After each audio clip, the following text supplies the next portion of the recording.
Masalah bahasa adalah kepedulian pada bahasanya sendiri. Masalah bahasa adalah masalah nasionalisme. Masalah bahasa adalah masalah persatuan dan kesatuan Indonesia. Masalah bahasa adalah masalah menjadi Indonesia. Masalah bahasa adalah tentang rasa kebangsaan kita pada tanah air Indonesia.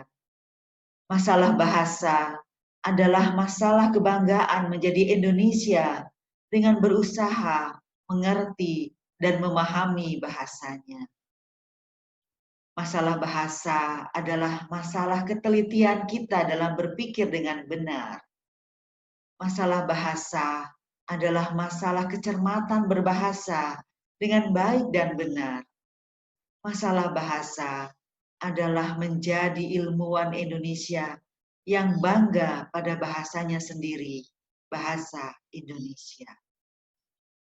Sebagus apapun karya ilmiah yang kita rancang, tetapi ketika kita tanpa memedulikan penggunaan bahasa Indonesia yang baik dan benar, tentu pesan pengetahuan pun takkan tersampaikan dengan baik. Oleh karena itu, mari kita peduli pada bahasa Indonesia demi kembang senyum Ibu Pertiwi.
Bismillahirrahmanirrahim.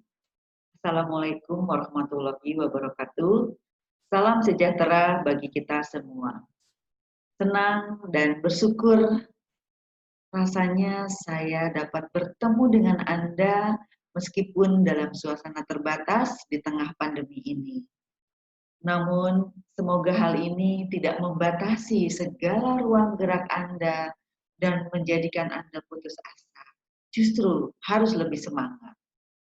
Jika kita sebagai manusia merasa lebih yakin, merasa lebih besar dari masalah itu, insya Allah kita bisa mengatasinya.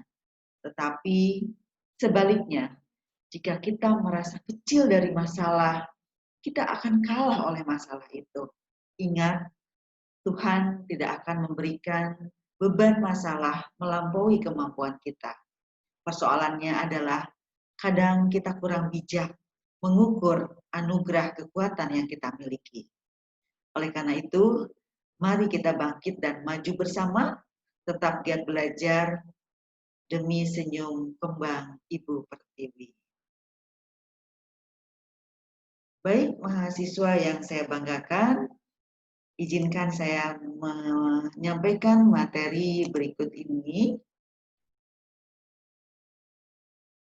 Selama 14 pertemuan, Anda akan bertemu dengan saya dan teman-teman dosen yang lainnya dalam mata kuliah penulisan akademik atau academic writing. Dan perkenalkan sebelumnya, tim penyusun mata kuliah ini adalah yang pertama Dr. Aryani Selviana Pardosi, kemudian Dr. Andes Ahmadun Yosi Hervanda, Randi Ramliana MPD, Rizka Melani M. Hum, Fertiani Bakar MPD, dan saya sendiri Niknik M. Kuntarto. Dan hari ini pada pertemuan pertama ini capaian pembelajarannya adalah Anda diharapkan dapat mengerjakan tes awal UKBI dengan skor minimal madya. Tentunya nanti ketika perkuliahan ini selesai, Anda harus mampu mencapai level unggul. Oleh karena itu, mari kita belajar bersama-sama dengan giat dan serius agar bisa mencapai level unggul tersebut. Baik, di minggu pertama ini saya ingin mengingatkan Anda bahwa pemerintah melalui Badan Bahasa telah menetapkan standar kemahiran berbahasa Indonesia bagi pelajar dan Anda terletak di sini, perguruan tinggi. Nah, di perguruan tinggi Anda harus mencapai level unggul atau nilai sekitar 578 sampai 640. Tetapi ini adalah nanti ketika perkuliahan sudah selesai. Dan pada pertemuan pertama dan kedua diharapkan Anda mampu melampaui madya ya. Mudah-mudahan ada juga yang mencapai unggul. Dan skor UKBI ini pelevelannya seperti berikut ini.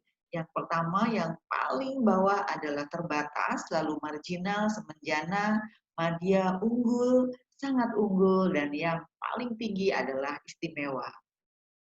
Baik, dan bagaimana mata kuliah academic writing ini di UMN? Perhatikan baik-baik, ini nilai yang harus Anda kuasai untuk level UKBI adalah level unggul. Itu setara dengan nilai C sampai dengan B-min. Jadi ketika Anda mendapatkan nilai unggul, nilai Anda baru mencapai D atau level nilai B-min. Nah, bagaimana ketika Anda ingin mata kuliah ini bernilai B atau A-min, bahkan A, level UKBI Anda harus berada di atas level unggul, yaitu sangat unggul dan istimewa. Ya, saya yakin Anda bisa, semoga. Kemudian nilai akhir nanti, UTS 25%, nilai UAS 35%, dan nilai kuis adalah 40%. Dan tes UKBI ini sengaja kami ambil dari Badan Bahasa, tepatnya dari buku Ibu Atika Solihah. Kemudian yang kami ambil khusus merespons kaidah. Tes UKBI-nya akan ada 5, yaitu tes UKBI pertama, kedua, ketiga, keempat, dan kelima. Kemudian cara membaca soalnya, mungkin di antara Anda ada yang pernah mengikuti tes UKBI. Nah, caranya begini ya. Jadi setiap kalimat, setiap soal itu selalu mengandung 2 kesalahan. Bagian pertama dan bagian kedua.